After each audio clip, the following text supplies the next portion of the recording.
Hey, welcome back to another video, guys. I'm just making this video real quick to show you the fastest way I think to clean out the spark arrestor. I'm doing this on a backpack blower. Some of the weed whackers and stuff vary because they're a little bit different how they're made, but they're all pretty much the same. So you're just going to take it out, and I usually just put a blowtorch to it, but make sure you hold it with pliers or something, because if not, you're probably going to burn yourself. It's going to get really hot.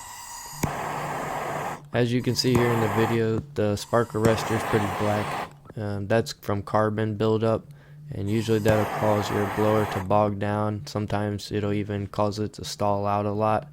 So you kind of want to keep this pretty clean. All I'm doing here is taking a torch to it, burning it off, and eventually once you're done, you should be able to see the light through the spark arrestor.